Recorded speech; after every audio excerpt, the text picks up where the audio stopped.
Okay. So welcome, everyone. We're grateful that you're here this evening. This is the reading of the Srimad Bhagavatam. This is chapter 12, Birth of Emperor Pariksit Maharaj. And if you don't mind, I'm going to start out with pranams. Namo Vishnu Padaya Krishna Prastaya Bhutale Shrimate Bhaktivedanta Swaminiti Namane Namaste Saraswati Devim Gauravani Pacharine Nirvishesha Shunyavadi Paschat Giresh Charane Jai Shri Krishna Chaitanya Prabhu Nityananda Shri Advaita Garadhara Srivas Adi Gaura Bhakta Brinda Hare Krishna Krishna Krishna Hare Hare Hare Ram Ram Ram Hare Hare. And repeat after me. Om Namo Bhagavate Vasudevaya. Om Namo Bhagavate Vasudevaya. Om Namo Bhagavate Vasudevaya. Om Namo Bhagavate Vasudevaya. Okay, so if everybody will press mute, I will begin the reading tonight. We have quite a bit of ground to cover, so I'm going to read maybe 15 or 20, and then whoever wants to jump in and grab some of this nectar. And I know y'all are nectar seekers. I know that. So I'm counting on you, okay? So chapter 12, Srimad Bhagavatam, text 1. Birth of Emperor Pariksit. The sage Sonika said, the womb of Uttara, mother of Maharaj Pariksit, was spoiled by the dreadful and invincible Brahmastra weapon released by Ashvatam. But Maharaj Pariksit was saved by the Supreme Lord. How was that the great Emperor Pariksit, who was a highly intelligent and great devotee, born in them? How did his death take place? And what did he achieve after his death? We all respectfully want to hear about Maharaj Pariksit, to whom Sukadeva Goswami imparted transcendental knowledge. Please speak on this matter.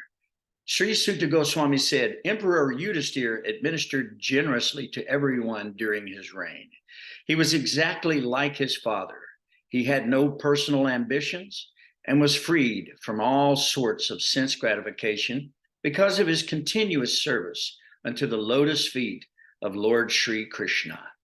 News even reached the celestial planets about Maharaj Yudhisthira's worldly possessions, the sacrifices by which he would attain a better destination, his queen, his stalwart brothers, his extensive land, his sovereignty over the planets, earth, his fame, etc.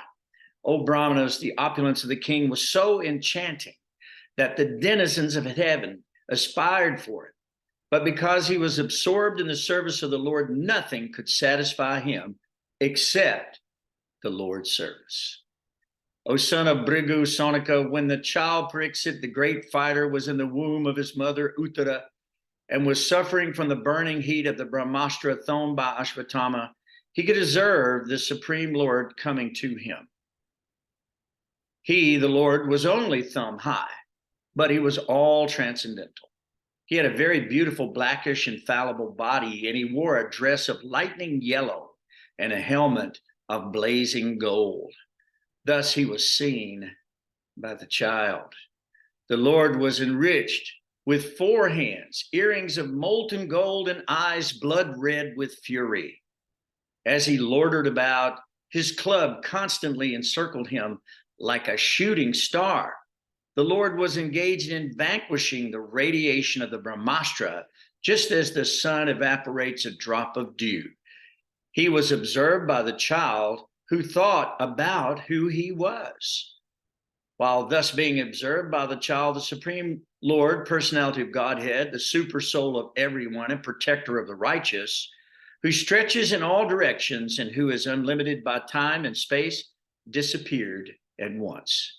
Thereupon, when all the good signs of the zodiac gradually evolved, the heir apparent of Pandu, who would be exactly like him in prowess, took his birth. King Yudhisthira, who was very satisfied with the birth of Maharaj Pariksit, had the purificatory process of birth performed. Learned Brahmins, headed by Adomya and Kripa, recited auspicious hymns. Upon the birth of the son, the king, who knew how, where, and when charity should be given, gave gold, land, villages, elephants, horses, and good food grains to the Brahmins. The learned Brahmins, who were very satisfied with the charities of the king, addressed him as the chief amongst the Purus and informed him that his son was certainly in the line of descendants from the Purus. The Brahmins said, "This spotless son has been restored by the all-powerful and all-pervasive Lord Vishnu, the personality of Godhead. In order to oblige you, he was saved when he was doomed to be destroyed by an irresistible supernatural weapon. For this reason, this child will be well known in the world as one who is protected by the personality of Godhead. O most fortunate one, there is no doubt that this child will become a first-class devotee and will be qualified with all good qualities." The good King Yudhisthira inquired, "O great souls, will he become as saintly a king, as pious in his very name, and famous and glorified in his achievements as others who have appeared in this great royal family?" The learned Brahmana said, "O son of Pritha, this child shall be exactly like King Ishvaku, son of Manu, in maintaining all those who are born. And as for following the Brahminical principles, especially in being true to his promise, he shall be exactly like Rama, the personality of Godhead, the son of Maharaj Dasarath. This child will be a munificent donor of charity and protector of the surrendered, like the famous King Sibi of the Usanada country. And he will expand the name and fame of his family like Bharata, the son of Maharaj Dushyanta. Among great bowmen, this child will be as good as Arjun. He will be as irresistible as fire and unsurpassable as the ocean. This child will be as strong as a lion and as worthy a shelter as the Himalaya mountains. He will be forbearing like the earth and as tolerant as his parents. This child will be like his grandfather Yudhisthira or Brahma, the equanimity of mind, in equanimity of mind. He will be munificent like the Lord of the Kailash hill, Shiva, and he will be the resort of everyone, like the Supreme Personality of Godhead Narayana, who is even the shelter of the goddess of fortune. This child will be almost as good as Lord Sri Krishna by following in his footsteps. In magnanimity, he will become as great as King Rantidev, and in religion, he will be like Maharaj Yayati. This child will be like Bali Maharaj in patience, a staunch devotee of Lord Krishna like Prahlad Maharaj, a performer of many Ashvamedha, horse sacrifices, and a follower of the old and experienced men. This child will be the father of kings who will be like sages. For world peace and for the sake of religion, he will be the chastiser of the upstarts and the quarrelsome. After hearing about his death, which will be caused by the bite of a snake bird sent by a son of a Brahmana, he will get himself freed from all material attachment and surrender into the personality of Godhead, taking shelter of him. After acquiring about proper self-knowledge from the son of Vyasadeva, who will be a great philosopher, he will renounce all material attachment and achieve a life of fearlessness. Thus, those who are expert in astrological knowledge and in performance of the birth ceremony instructed King Yudhisthira about the future history of his child. Then, being sumptuously remunerated, they all returned to their respective homes. So who would like to pick it up from here? Maybe read 20. I can't hear you. Unmute. Okay, good. There you go. Just amazingly beautiful. Unbelievable. So his son would become famous in the world as Pariksit, because he would come to examine all human beings in his search after that personality whom he saw before his birth. Thus he would come to constantly contemplate him. As the moon in its waxing fortnight develops day after day, So the royal prince Pariksit very soon developed luxuriantly under the care and full facilities of his guardian grandfathers. Just at this time, King Yudhishthira was considering performing a horse sacrifice to get freed from the sins incurred from fighting with kinsmen. But he became anxious to get some wealth, for there were no surplus funds outside of fines and tax collection. Understanding the hearty wishes of the king, his brothers, as advised by the infallible Lord Krishna, collected sufficient riches from the north, left by King Marut. By those riches, the king could procure the ingredients for 3 horse sacrifices. Thus, the pious Yudhishthira, who was very fearful after the battle of Kurukshetra, pleased Lord Hari, the personality of Godhead. Lord Sri Krishna, the personality of Godhead, being invited to the sacrifices by Maharaj Yudhishthira, saw to it that they were performed by qualified, twice born Brahmanas. After that, for the pleasure of the relatives, the Lord remained a few months. That's the end of chapter 12. One more verse. One more. O Sanuk, therefore the Lord, having bade farewell to King Yudhishthira, Draupadi, and other relatives, started for the city of Dwarka, accompanied by Arjuna and other members of the Yadu dynasty. Now click over to chapter 13, and you might read a few more. This next chapter is Dhritarashtra quits home, and this is a continuation of this thought process. So we want to try to finish this process in these 2 chapters if possible. Yeah, my book is the old 36-volume book. So, okay. We're online, so you might have a harder time, No, I'm fine. I'm perfectly fine. I got both books ready. Good man. So this Dhritarashtra quits home. Shri Sud Goswami said, while traveling on a pilgrimage, Vidur received knowledge of the destination of the self from the great sage Maitreya, and then returned to Hastinapur. He became as well versed in this subject as he desired. After asking various questions and becoming established in the transcendental loving service of Lord Krishna, Vidur retired from putting questions to Maitreya Muni. When they saw Vidur return to the palace, all the inhabitants, Maharaj Yudhishthira, his younger brothers Dhritarashtra, Satyaki, Sanjaya, Kirpacharya, Kunti, Gadahari, Draupadi, Subhadra, Uttara, Kirpi, and many other wives of the Kauravas, and many other ladies with children, all hurried to him in great delight. It so appeared that they had regained their consciousness after a long time. With great delight, they all approached him as if life had returned to their bodies. They exchanged obeisances and welcomed each other with embraces. Due to anxieties and long separation, they all cried out of affection. King Yudhishthira then arranged to offer sitting accommodations and a reception. After Vidur ate sumptuously and took sufficient rest, he was comfortably seated. Then the king began to speak to him, and all who were present there listened. Maharaj Yudhishthira said, "My uncle, do you remember how you always protected us along with our mother from all sorts of calamities? Your partiality, like the wings of a bird, saved us from poisoning and arson. While traveling on the surface of the earth, how did you maintain your livelihood?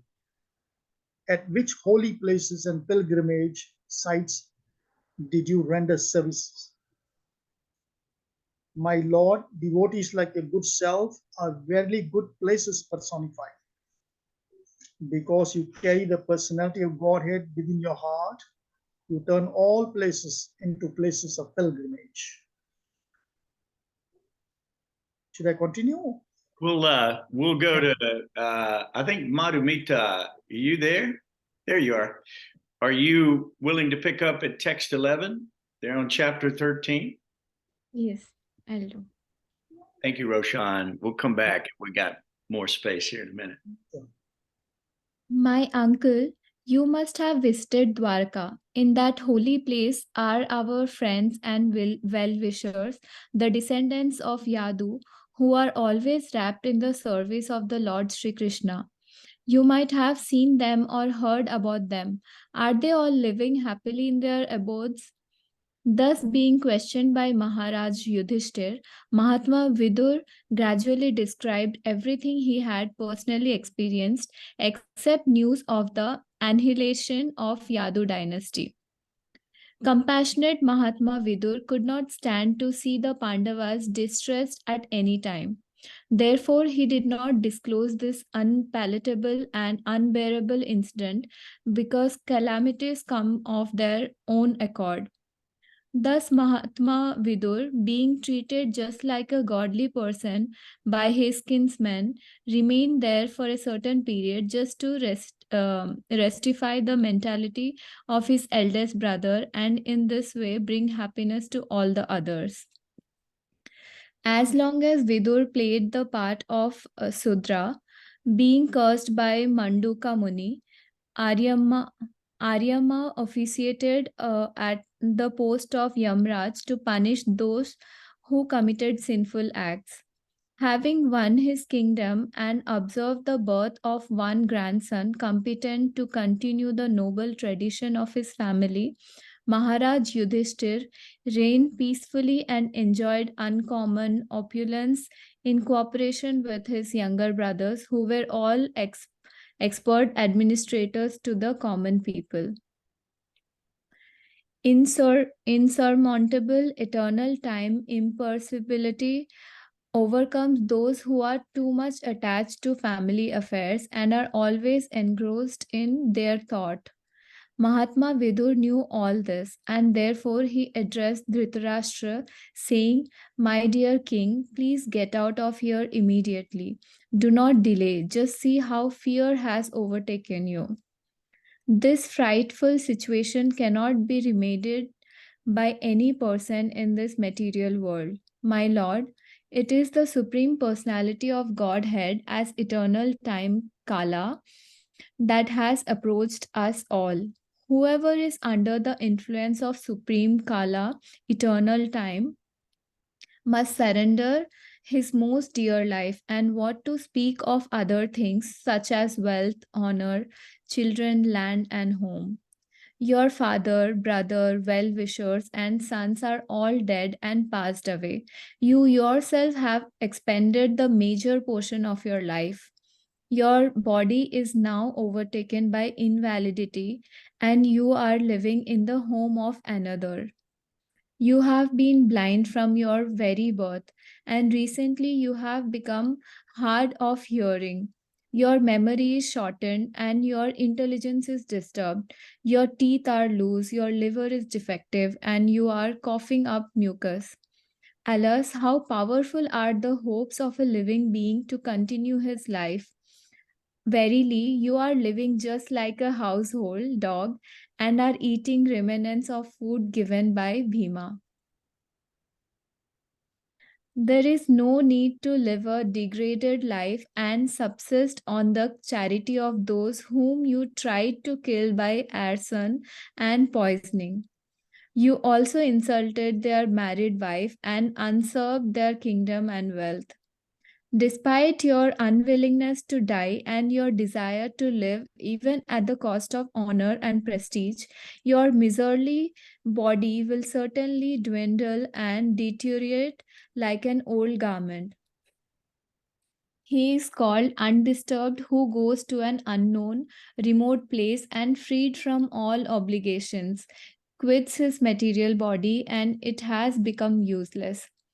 He is certainly a first class man who awakens and understands, either by himself or from others, the falsity and misery of this material world and thus leaves home and depends fully on the personality of Godhead residing within his heart. Please Therefore, leave for the north immediately, without letting your relatives know, for soon that time will approach which will diminish the good qualities of men. Thus, Maharaj Dhritarashtra, the scion of the family of Ajamedha, firmly convinced by introspective knowledge, Prajna, broke at once the strong network of familial affection by his resolute determination. Thus, he immediately left home to set out on the path of liberation as directed by his younger brother Vidur.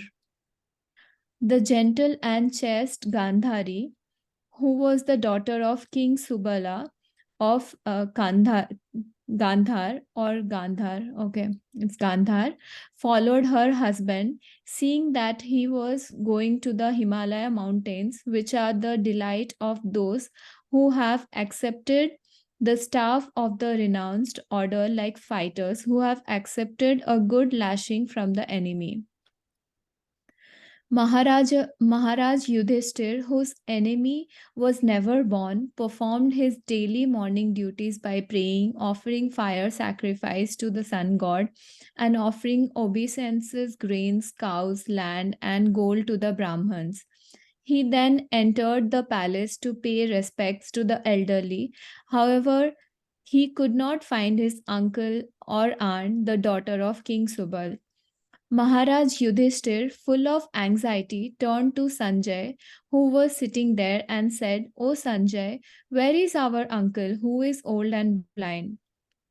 Where is my well-wisher, Uncle Vidhur, and Mother Gandhari, who is very afflicted due to all her sons' demise? My uncle Dhritarashtra, who also very mortified due to the death of all his sons and grandsons. Undoubtedly, I am very ungrateful. Did he therefore take my offenses very seriously and, along with his wife, drown himself in the Ganga? When my father Pandu fell down and we were all small children, these two uncles gave us protection from all kinds of calamities. They were always our good well-wishers. Alas, where have they gone from here?" Sutta Goswami said, because of compassion and mental agitation, Sanjay, not having seen his own master Dhritarashtra, was aggrieved and could not properly reply to the Maharaj Yudhishthir. First, he slowly pacified his mind by intelligence, and wiping away his tears and thinking of the feet of his master Dhritarashtra, he began to reply to Maharaj Yudhishthir. Okay. I think we'll let Rangavati. Thank you so much, Madhumita. That was very, very nice. That's a very important part of this whole thing that you just read. We're going to revisit this. Yeah. Okay. So would you mind reading, Rangavati? That's fine. I was just thinking as we was reading it, we think about democracy and how, you know, like it's fallen to pieces. No one can do anything in this country. They can't pass any laws. They can't even agree a budget to pay everyone and to keep everyone working and pay for everything. It's a complete mess. And yet you have someone like Maharaj Yudhishthir. They are so up, you know, they don't have any personal ambition. They just want to do the right thing. He's taken in his uncle who plotted and tried to kill him and his brothers and put his son on the throne. And he's looking after his uncle. And obviously they're looking after all the common people. The common people have got everything that they need. They've got food, they've got shelter, they've got, you know, protection. So therefore we should have a monarchy back. No more republics. I knew you were going there. She's from England, by the way, which was a monarchy at one point. Well, it's still in a way. In a way, but they had become a little bit diverted, and therefore they had to get a parliament, didn't they? Yeah, after a civil war. Yep. There you go. Okay. Text 37. Sanjaya said, "My dear descendant of the Kuru dynasty, I have no information of the determination of your two uncles and Gandhari. O kin, I have been cheated by those great souls." While Sanjaya was thus speaking, Sri Narada is turned up. The powerful devotee of the Lord appeared on the scene, carrying his tamburu. Tamburu, is that right? Tambura. Yeah. Maharaj Yudhisthira and his brothers received him properly by getting up from their seats and offering obeisances. Maharaj Yudhisthira said, "O godly personality, I do not know where my two uncles have gone, nor can I find my ascetic aunt, who is grief-stricken by the loss of all her sons. You are like a captain of a ship in a great ocean, and you can direct us to your destination." Thus addressed the godly personality, Devarshi Narada, greatest of the philosopher devotees, began to speak. Sri Narada said, "O pious kin, do not lament for anyone, for everyone is under the control of the Supreme Lord. Therefore, all living beings and their leaders carry on worship to be well protected. It is He only who brings them together and disperses them. As a cow bound through the nose by a long rope is conditioned, so also human beings are bound by different Vedic injunctions and are conditioned to obey the orders of the Supreme. As a player sets up and disperses his playthings according to his own sweet will, so the supreme will of the Lord brings men together and separates them. O kin, in all circumstances, whether you consider the soul to be an eternal principle, or the material body to be perishable, or everything to exist in the impersonal absolute truth, or everything to be an inexplicable combination of matter and spirit, feelings of separation are due only to illusory affection and nothing more. Therefore, you give up your anxiety due to ignorance of the self. You are now thinking of how they are helplessly poor creatures will exist without you. This gross material body made of 5 elements is already under the control of eternal time, kala, action, karma, and the modes of material nature, guna. How then can it be already in the jaws of the serpent, protect others? Those who are devoid of hands are prey for those who have hands. Those devoid of legs are prey for the four-legged. The weak are the subsistence of the strong, and the general rule holds that one living being is food for another. Therefore, O kin, you should look to the Supreme Lord only, who is one without a second, and who manifests himself by different energies and is both within and without. That Supreme Personality of Godhead, Lord Sri Krishna, in the guise of all-devouring time, Kala Rupa, has now descended on earth to eliminate the envious of the world. The Lord who has already performed his duties to help the demigods, and he is awaiting the rest. You Pandavas may wait as long as the Lord is here on earth. O kin, your uncles Dhritarashtra, his brother Vidura, and his wife Gandhari have gone to the southern side of the Himalaya mountains, where there are shelters of great sages. On the banks at Saptasrota. Oh, have I skipped one? Oh, yeah.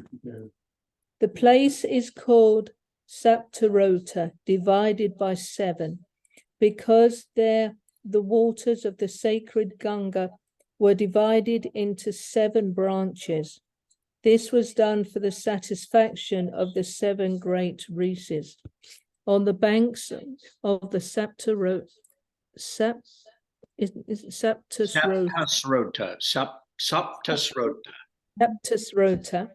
Dhritarashtra is now engaged in beginning Ashtanga Yoga by bathing 3 times daily, in the morning, noon, and evening, by performing the Agnihotra sacrifice with fire, and by drinking only water. This helps one control the mind and the senses and frees one completely from thoughts of familial affection. Shall I continue? Let's go back and give Roshan a little more. I think he was Or does Jeremiah need one? Jeremiah's here? Yeah, he's here as well. I don't see him. Yeah, Hey. he's here. Well, let's let Jeremiah read if it's okay with you, Roshan. We want to get around to everybody if we can. Jeremiah, are you queued up? I am. Whoa, there you are. Hello. Hello. Text 54. All right.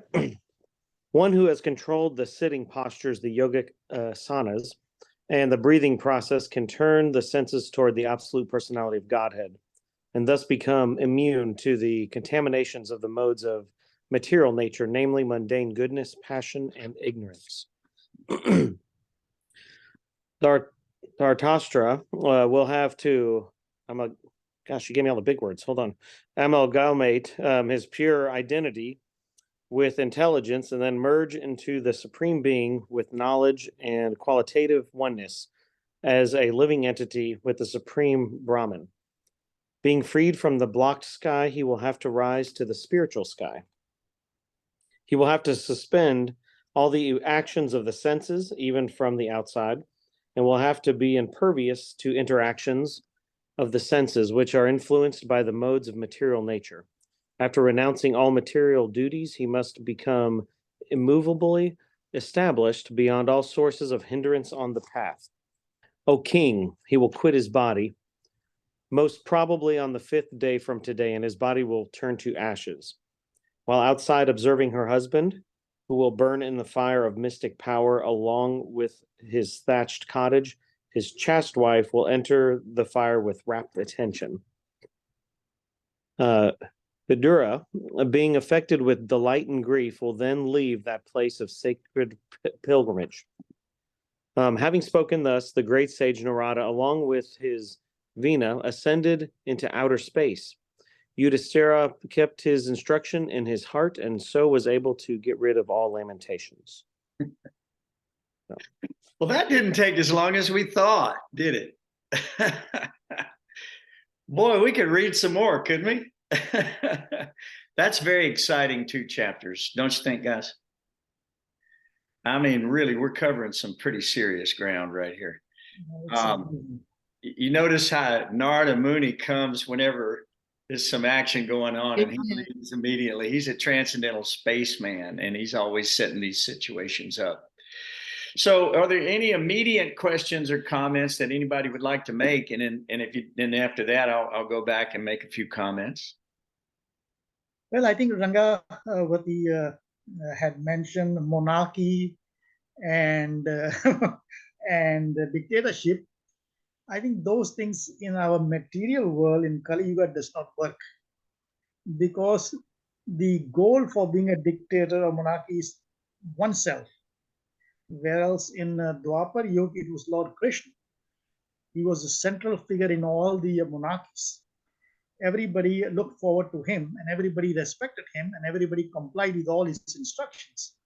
So in that case, the monarchies, they work very well, but not in Kali Yuga. Not in Kali. Yeah, there is no one like Yudhishthir. Yeah. Not anymore. Not anymore. Yeah, that is true. Well, now Maharaj Pariksit, he was a sage amongst kings. So he took over after Yudhishthir and actually ushered in Kali Yuga. He was the first real king of Kali Yuga.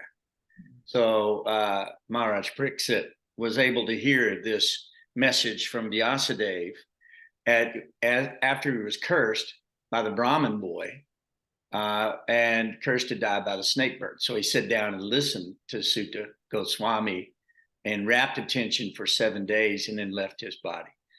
So that's why we're hearing this Srimad Bhagavatam, is because of Maharaj Pariksit's situation.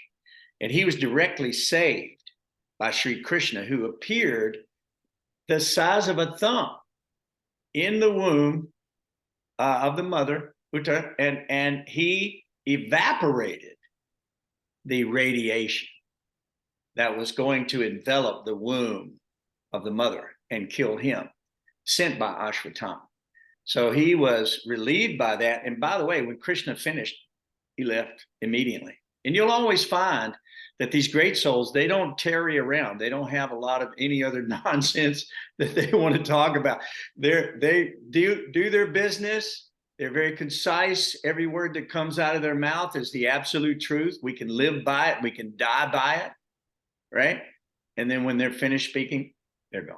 Krishna does the same thing. We read that throughout the Srimad Bhagavatam. But Roshan made a very good point that in this age of Kali Yuga, which is the age of quarrel and hypocrisy, no man is qualified, literally. No one is qualified to take that position of monarchy. So we see that they become, like Roshan said, dictators, and they absorb and exploit the wealth of the society at large. Whereas when Yudhisthira was here, after the Battle of Kurukshetra, all the wealth had been exhausted due to the anger, the burning fire of this great fratricidal war at Kurukshetra. Everyone, all the wealth, all the animals, all the men, everyone had been destroyed. And so therefore he had to go find wealth to even perform these 3 Ashvamedha sacrifices. Now in the Vedic culture, they had sacrifices regularly. I mean, always. And all the wealth would be brought. It would then be offered in sacrifice to the Lord and then distributed equally to the members of that society. So therefore, no one was poor. No one needed to steal anything. There was no reason to steal. If you have ample food grain, if you have ample shelter, if you're protected, if you have ample wealth, everything you need, then there's no need to go out and try to steal from another person. In this age, we find that the dictators become rich and their immediate associates, and then everyone else is remaining poor. So therefore, naturally, people will revolt against this type of behavior. We find that in families also, that if the father is not appropriately behaving, taking care of the mother and the family, many times there's divorce, right? So, and the same, but that's a revolt, same thing as a revolt. And so in our society now, we have to be heavily policed because the innocent and the honest require protection by the government. Unfortunately, they generally show up much later after the fact, after someone has been robbed, raped, or murdered. And it could even take years to find that person. And they're overwhelmed. They're completely overwhelmed trying to keep up with this criminal mentality, which has been exacerbated by poor politics. It's a fact that the government first priority is to protect the citizens. That's the first priority. Otherwise, what's the use of government? Then it's every man for themselves, right? We've heard that. Survival of the fittest, right? So that is, unfortunately, barbarianism, right? Because we see barbarians, the hordes of barbarians came upon Rome. We saw that same thing happen to the Spartans and the Persians. We've seen this happen throughout all history. And those who don't have or who are not being given must go take. They don't have much of a choice. Or they do it out of their own greed and lust and animosity and so forth and so on, because they've not had proper training. They don't know how to live on the earth. They've not read the Vedic literatures, which describe very carefully how we should live on the earth. They've not understood these things. They don't have a spiritual master. They're not in a sampradaya. Their chain of information has been broken due to time. You know, there was a thing called the Dark Ages. Everybody's read about it, right? Well, during the Dark Ages, all of the literatures were burned. They were destroyed. We know that there was the burning of Constantinople. The great libraries of the world were burned. These educational literatures were burned. As a matter of fact, even in the Jewish tradition, they had to take these writings and go hide them somewhere in a cave way out in the middle of a desert just to protect any information at all, because everything was brought together and then destroyed. Why? So that one man could reign supreme over everyone, who then would own the information. Just like there's a historical information about the Council of Nicaea. And so this is 400 years after Christ. They decided which books could be written. They rewrote those books and they made it a narrative that they wanted politically and as powerful men to be able to control society through fear, not through love. And so hundreds of books were destroyed. Hundreds of books in the Bible were destroyed. And many of them are contained in the basement of the Vatican, not available to be read. And then we see that even the Christian soldiers or whatever it might be, you know, the Muslim soldiers or whatever, they would go into an area and they would completely destroy that society. The Jewish civilization also did that. They did that as well. And we see that the Spaniards, when they went to the Incas, they took all the gold, all the wealth, and then killed the king and burned all the literature. That also happened to the American Indians. So we see that these things are being done basically for the lust for power, of control, of land, of sovereignty, of servants. You know, they want minions. You know, they want to control. They want to be God. So any information regarding God, that must be erased, or otherwise, how can they be God? God's their competitor. But these sages, these kings, were actual sages. They were Raja Rishis, kings and saints at the same time. Actually, Vidura talks about Vidura. Vidura is Yamaraj. He's an incarnation of Yamaraj. Did you know that? And so the demigods came when Krishna comes to engage in their story, and they're all part of the family of the Lord. And the Lord never travels alone. He brings his whole entourage from the spiritual sky, or he has the demigods born into the world for these pastimes. So we see that. So when you look at Pariksit Maharaj, Pariksit means one who examines. That's what that means. Pariksit is the examiner. Now he's examining because he saw God in the womb, and he was attracted to that, and he looked at every man trying to find God again. See what I mean? Because he was attracted to that. But he was also examining men for their virtue, right? So he could tell who was doing good or bad. And you'll read the story later about how he comes upon Kali, right?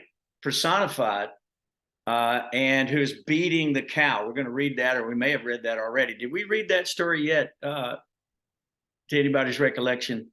Because the Bhagavatam is not in chronological order necessarily. In this story, Vidura had already been to Dwarka and seen the destruction of the Yadu dynasty, but he didn't want to tell Dhritarashtra or any of the personalities there what had happened, right? Because it was, you know, miseries and maladies come of their own accord, so they could find out themselves. And keep in mind, there are great distances. We couldn't just pick up the phone, send an email, you know, like we do today to get instant information. So Pariksit was one who examined, right? He was examining all the personalities, and he could see the qualities. And if you go back, it says that he was exactly like a father during his administration. This is Yudhisthira, but Pariksit was also like Yudhisthira, because it mentions that later. He had no personal ambition. I think Rangavanti mentioned that a minute ago. He was freed from all sorts of lust and desire for sense gratification because he was continuously engaged in the service of the lotus feet of Sri Krishna. So he was completely pure. He had no issue. However, news of Yudhisthira had even reached the celestial planets. On a more subtle level, information is disseminated easily because on the higher planets, they're not restricted like we are, like this blocked sky. Just said the blocked sky. In other words, your vision is blocked in this sky. But in the spiritual sky, it's not blocked. Here, there's coverings of the universe, right? And those coverings are described in the Srimad Bhagavatam and in the Vedic literatures as well. That's why we're locked in this egg, literally, and we can't get out. Without the mercy of Krishna and without following the orders of the Lord, we will not achieve the mercy of Krishna, the grace of Krishna. So therefore, we have to understand what those orders are, what those instructions are. So if you're a Kshatriya, you're a warrior, you're going to follow instructions without question. You'll lay down your life for the instruction of your superior, right? So why are we not willing to hear the voice of God in these Shastric literatures, to understand these instructions that the Lord is giving, such as in Bhagavad Gita, which carefully describes the appropriate behavior and activity of the Jivatma, of the soul? Why are we not willing to hear this? Why are there not millions of people coming to hear this? Why? Because they would prefer to seek out and examine those things which are a place of pilgrimage for crows, right? We read that in an earlier chapter. Any description of mundane activities in the material world, sense pleasure in the material world, all of these things are likened to a place of pilgrimage for crows. And if you've ever seen crows, where do they assemble? Dead bodies. Thank you, Rosha. That's right. Their idea is eating the flesh, the rotting flesh of dead living entities. So we don't want to be in that spot. And basically, that's what we're dealing with in the material world. The earth that we're walking on are the dead bodies of billions and trillions of other plants and animals, the stool of animals and plants and so forth that have died and rotted into the earth and become the soil that we actually sustain our life from. So we're literally eating from dead bodies in this world. This is a place of darkness. It's no place for a lady or a gentleman. And therefore, our goal is to get out, to become self-realized, and to get out of this environment that we're in and learn the actual truth from the authorized sources, not some speculator, not someone who's concocting some nonsense, not someone who's trying to postulate a theorem. What? We don't need it. We don't want to hear it. And if you look on the internet, there are literally millions of books and movies and stuff. The other day we had some family that said, let's watch a movie. There's nothing there even worth watching. Nothing but murder, death, someone shooting someone, someone killing someone. You know, it's an envious world we live in. And the movies and the games and the activities of people, they're demonstrative. They show that activity being taken place, right? So the good part about it is that there are thoroughly honest spiritual masters that are handing the information down in a sampradaya, evam parampara praptam, right? It's coming down, unbroken, unchanged, and that information can be disseminated to us. And we can understand that information. It's not only liberating, but it will produce this ruchi, this flavor, this taste of ecstasy that we're looking for in the material world, but can't find. We can't find it here. And we try and try and try again. We do it through gluttony. We do it through sloth. We do it through lust. We do it through ambition. We try to become famous. All of these things are desecrated, and then we become angry. And once we become angry, we have no desire to live here anymore, but we don't want to leave alone. We're envious enough to take out as many with us as we can. And we're seeing that happen every day. We're seeing people who are frustrated with this world, but have not been given the information that they need to satisfy their soul. Now, Vidura, however, was trained up by the great sage Maitreya. So when he got back and he went to see Dhritarashtra, what did he tell him? Let's pop over there real quick. That's in the next chapter. Let me go back. Let me just click it over. We're going to run out of time. We always do. But I just want you to hear this one part right here, because this is the message we should walk away with on this. Starts at text 18. Let's see what it says here. So on text 18, if you follow along with me, you'll see what he said. Mahatma Vidura knew all this, right? He knew what was happening. And so therefore he addressed Dhritarashtra saying, my dear king, please get out of here immediately. So it's almost like he's telling him, you're in a house burning down, my friend. The fire and the flames are all around. And what do you want to do? Set up shop here? Well, that's ridiculous. Why? Because you're already born blind, right? Whoever's under the influence of supreme eternal time must surrender his most dear life. What to speak of other things, such as wealth, honor, children, land, and home? Your father, your brother, your well-wishers and sons are all dead and passed away. You yourself have already expended the major portion of your life. Your body is now overtaken by invalidity, and you're living in the house of another, just like a household dog. You've been blind from your very birth, and recently you've become hard of hearing.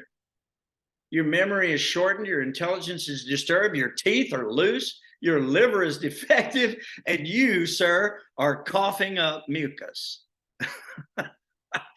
So Prabhupada said that when you see these signs in your body, that means get ready.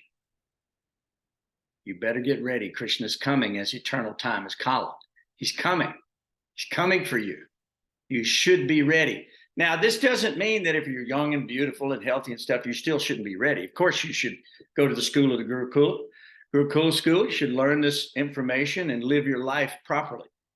But when you're receiving these signs, you know, coughing up mucus, sick, we just recently had several of our dearest godbrothers pass. Chardeshna Das, Jamanjaya, very dear godbrothers of mine, known for 50 years. They've left their body, and when they did, their bodies were decimated. Their bodies were taken back by the earth, and their souls left. But their passing is glorious because they've done this devotional service and they've taken up this process of self-realization. So alas, how powerful are the hopes of a living being to continue his life? He says, verily, you're living like a household dog and you're simply eating the remnants of the food given by Bhima. There is no need to live such a degraded life and subsist on the charity of those you tried to kill by arson and poisoning. Could you imagine? You also insulted their married wife, usurped their wealth and their kingdom. Despite your unwillingness to die and your desire to live even at the cost of your honor and your prestige, your miserly body will certainly dwindle and deteriorate like an old garment. And what does Krishna tell Arjuna on the battlefield of Kurukshetra? Roshan, you know this.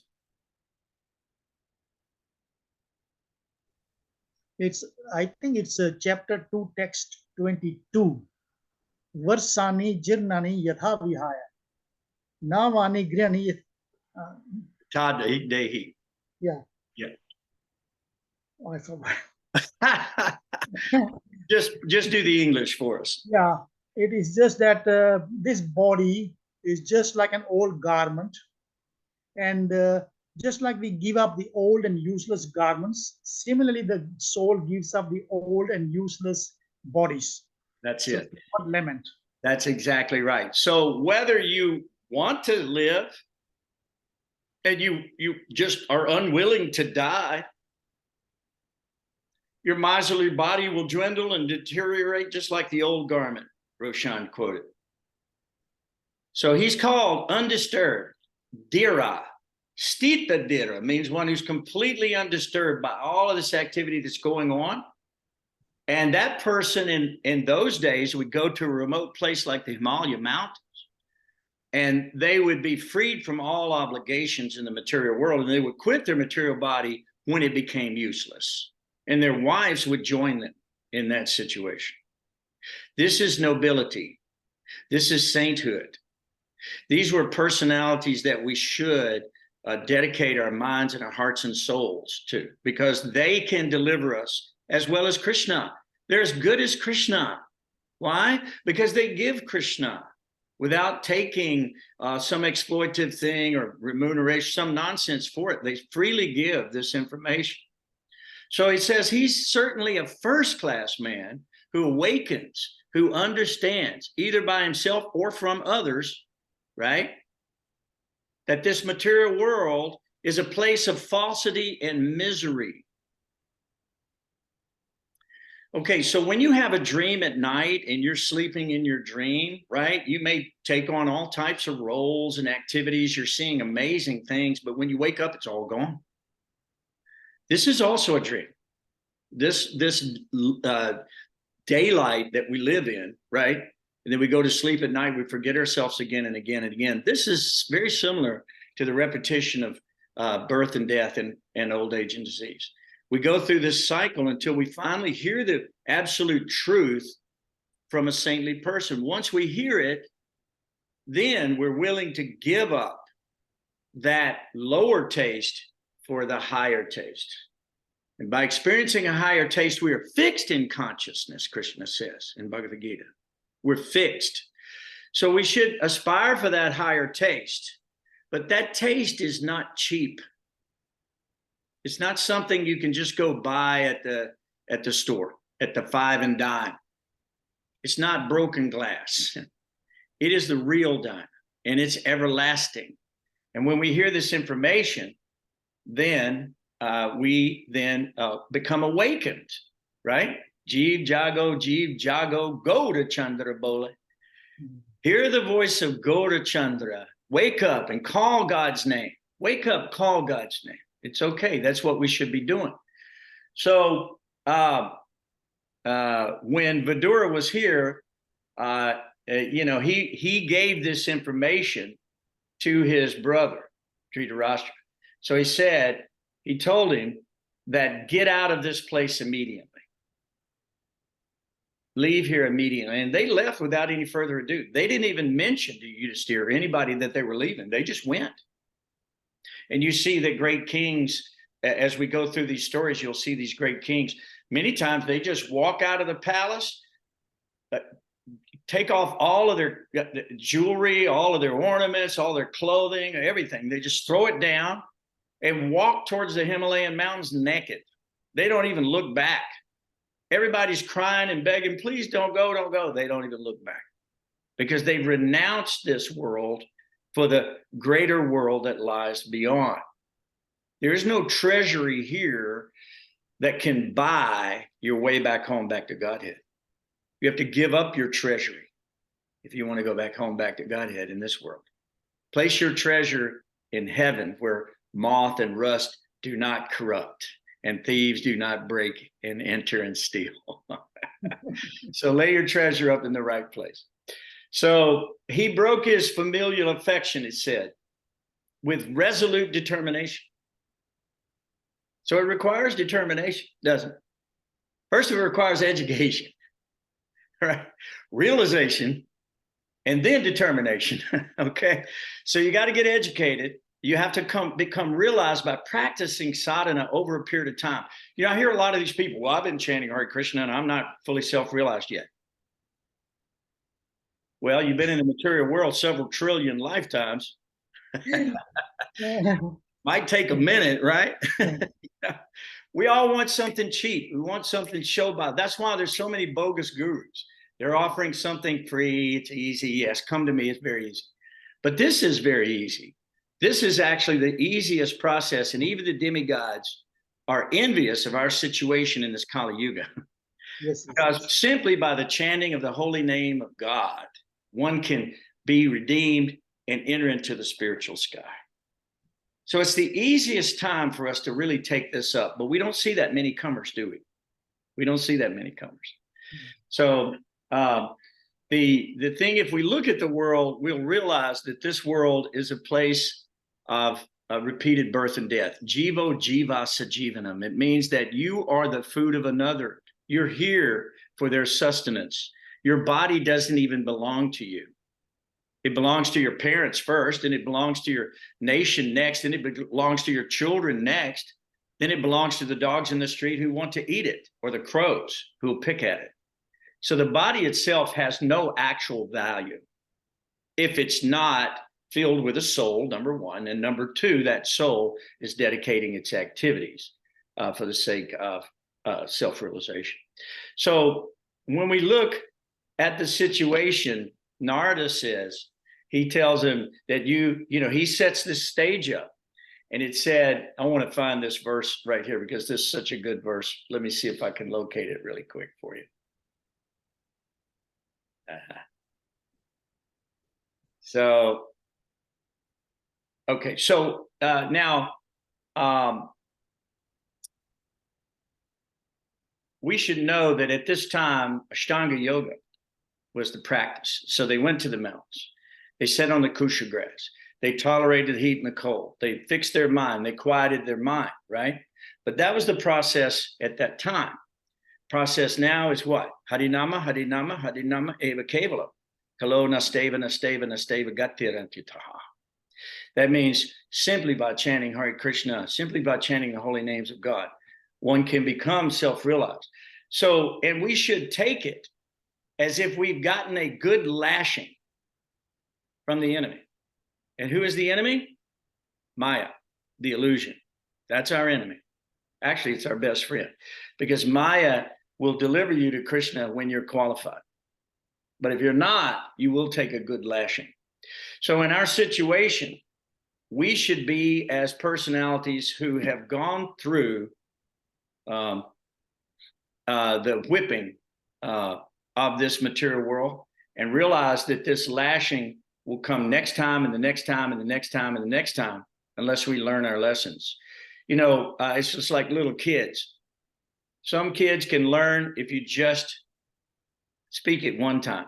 Bang, they got it. They're doing it. Some kids, they learn after making a mistake once or twice, right? And see the repercussions. Some kids, they make mistakes again and again and again and still never learn. We don't want to be that third category. We don't want to be those who have taken the lashing but didn't get the lesson. What good is the lashing if we don't have the lesson to walk away with, right? It's like going to college and not learning anything.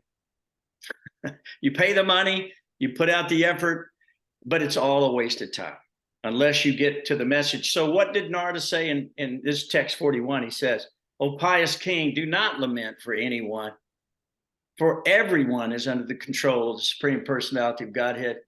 Therefore, all living beings and their leaders carry on worship to be well protected. It is he only who brings them together and disperses them.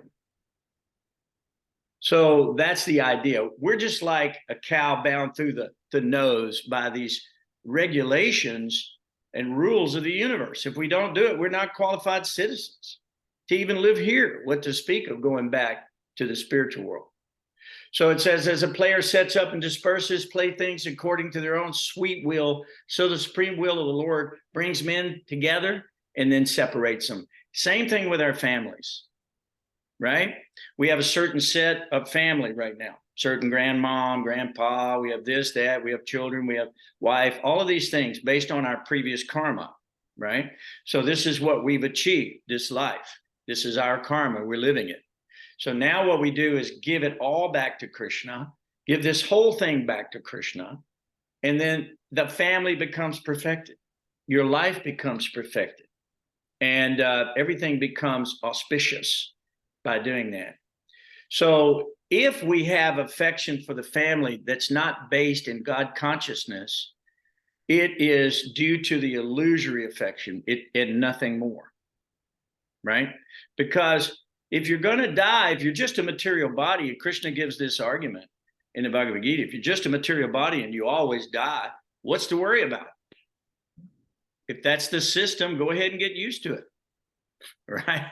So Krishna says that also. So unfortunately, we're thinking, oh, how will they, helpless, poor creatures, how will they exist without me? That's what we're thinking, right? So this binds us into this material world, to this familial affection, and we lose track of the actual family, or the actual. Krishna says, I am your mother, I'm your father, I'm your best friend. Krishna is everything to us. So if we go back to Krishna, then we understand what real family is supposed to be about, and we can be attached. It's okay. It's the other side of the coin, right? But if we think ourselves that we're the master, everything is under our control, we're the Lord of all we survey, this is my family, this is so much wealth I have now, so much wealth I'll have in the future, sure, I'll give a little bit in charity, right? So they can get a little reputation, right? That's what people are doing. They're not really understanding the purpose of life. They're trying to get a better position in the material world. So the Supreme Personality of Godhead, in the guise of all devouring time, has descended to the earth to eliminate the envious from the world. And Krishna explains that in the Bhagavad Gita as well, right? Yada yadahi dharma shak, right? Prichanaya sadhana, those are there. So, so he says the Pandavas should remain until Krishna leaves. So when Krishna leaves, then the Pandavas can also go. There's no purpose for being here. So in these next chapters, we'll read about how Krishna, actually how the whole Yadu dynasty was removed from the earth, because the pastimes of the Lord had wound up and the Lord was ready to go back home. So he just took everyone with him. Just like they were born, they also died and they went back home. Okay. So those are a few thoughts that I had about the chapter. There's so many more, but we are going to obviously run out of time again, which is a good problem. because that means we're hearing, you know. So is there any other questions or comments that anybody wants to make before we end this chapter? Yes, I have something to say. Okay, please. I love Lord Chaitanya Mahaprabhu's quotation.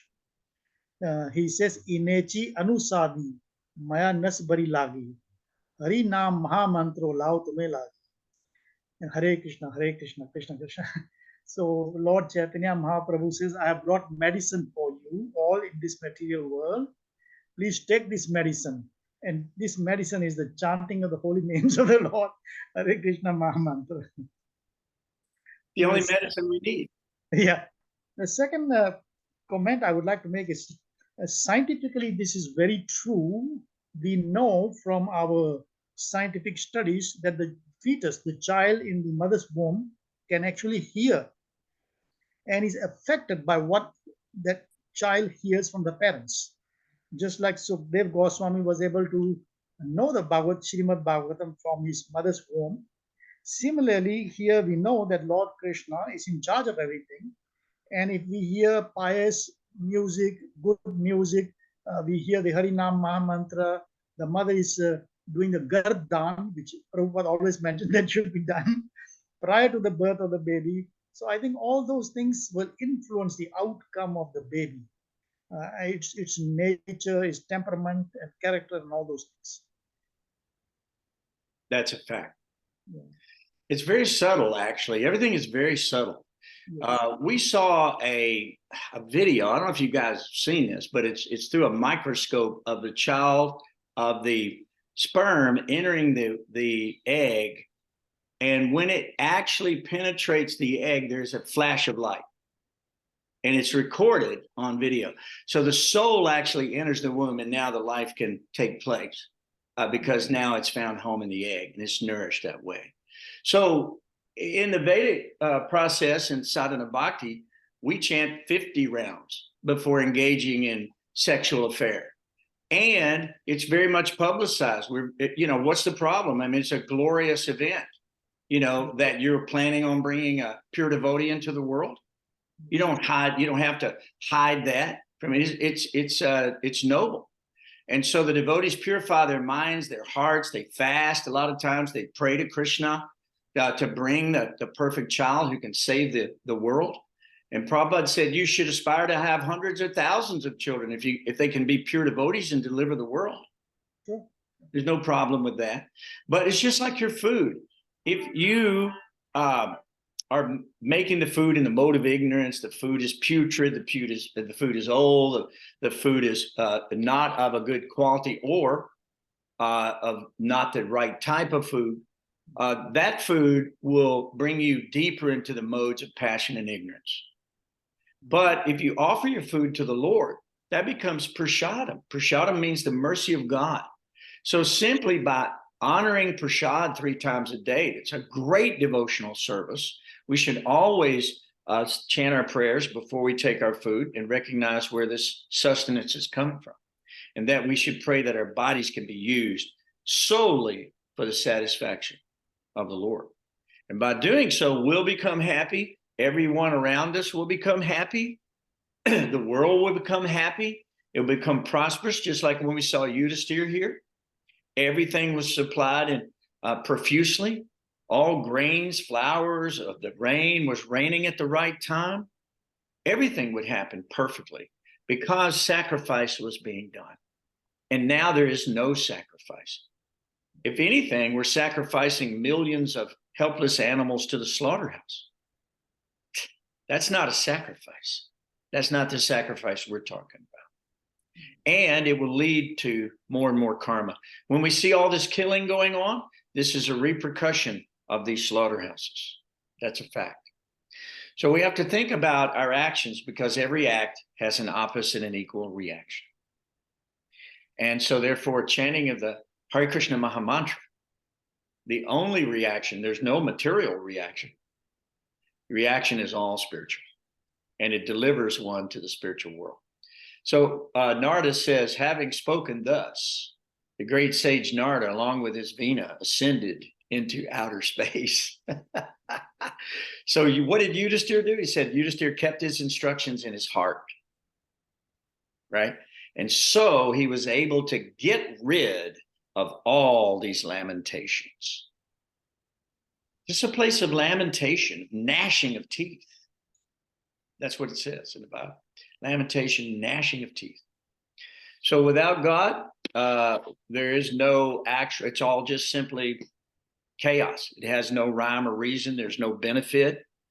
There's more implication for the activities we're performing. So this instruction that we're receiving is so important. Please share these readings and this information with all your friends. This offering of food is very, very important because it's a subtle conditioning of our material bodies. It is a subtle conditioning of our minds and intelligence. And we are slowly being purified over a course of time. Our bodies become sanctified by the constant offering and remembrance and chanting of his holy names at the time of offering the food. So it's something which we all must do at all times. Not only that, but simply by associating with the Vaishnava devotees, hearing these wonderful stories, taking the prasada, the remnants of saintly people, seeing the body of the Lord as far as the deity is concerned, taking the remnants and smelling the flowers and the incense that's being offered, right? All of these activities, prayer, there are 9 processes of devotional, Shravanam, Kirtanam, Vishnu, Smadanam, right? It goes on. And all of these things are there for our purification. And then we're not living in a material world anymore. We're not even living in a material body anymore. But We're that's living. how Narad became Narad. That's by right. Eating the remnants of all the food of the great saintly people. Only once, it says. Do you remember? He said only once. He took the remnants of their food by their permission. Only once. So I'm telling you, that's how powerful Prasadam is. So guys, I'm going to, if you don't mind, I'm going to go ahead and end the call now. But I'm so grateful for your association and for everything that you are bringing. Thank you for the wonderful reading tonight. Very, very grateful. And this will also be available on the YouTube channel. So if anybody wants to go back and re-listen or hear some of these things or comes up with questions or whatever they might have, please correspond with myself or Rangavati, Devi Dasi, and we'll try our best to answer any questions. And also we'll consult with our dear Roshan also. So we're very grateful, Roshan, for your company. Madhumita, we appreciate you so much. All you guys, thank you so much for being here tonight. And if you don't mind, I'm going to go ahead and end the call because we've gone about an hour and a half. Okay? So Hare Krishna, Krishna Krishna, Hare Hare, Hare Ram, Ram Ram, Hare Hare. Thank you so much. See you next time. Hare Bol. Hare Bol.